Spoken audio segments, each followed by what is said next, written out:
আওয়ামী লীগ এই জাতির সঙ্গে বারবার বেইমানি করেছে। আগামী নির্বাচনে অংশ নেওয়ার আগে প্রমাণ করতে হবে তারা গণতন্ত্রে বিশ্বাস করে কিনা বলে মন্তব্য করেছেন বিএনপির স্থায়ী কমিটির সদস্য ডক্টর আব্দুল মঈন খান। আওয়ামী লীগ সরকার বিগত 15 বছর যাবৎ বাংলাদেশের মানুষের সঙ্গে তারা বেইমানি করেছে। বুধবার 22 জানুয়ারি বিএনপির প্রতিষ্ঠাতা জিয়াউর রহমানের সমাধিতে শ্রদ্ধা নিবেদন শেষে তিনি এসব কথা বলেন।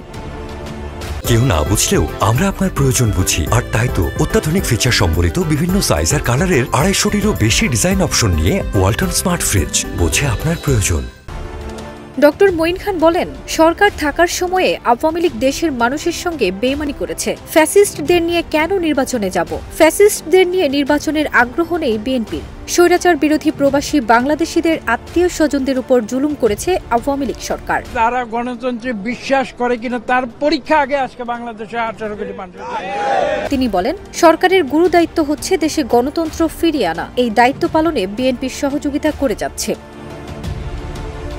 মঈন খান বলেন, আওয়ামী লীগ কখনো স্বাধীনতার সপক্ষে শক্তি ছিল না। যান বাঁচানোর জন্য ৭১-এর ৭ কোটি বাঙালিকে পাক হানাদার বাহিনীর বন্দুকের মুখে রেখে পালিয়েছিলেন তাদের নেতা। ২৪-এর ছাত্র জনতার আন্দোলনে তারা পাখির মতো গুলি করে মানুষ মেরেছে। নিজেদের ফ্যাসিবাদী আচরণ প্রকাশের পর ৭১-এর মতো আবারও দেশ ছেড়ে পালিয়েছে। বিএনপির স্থায়ী কমিটির সদস্য বলেন, তারা 15 বছর গুম খুন করেছে, অত্যাচার করেছে। বিএনপির 50 লাখ নেতাকর্মীর বিরুদ্ধে লক্ষাধিক মামলা করেছে। ছাত্র জনতার আন্দোলনে আবারও প্রমাণিত হয়েছে ফ্যাসিবাদ টেকে না। ফারজানা নিকিতা, দেশ রূপান্তর।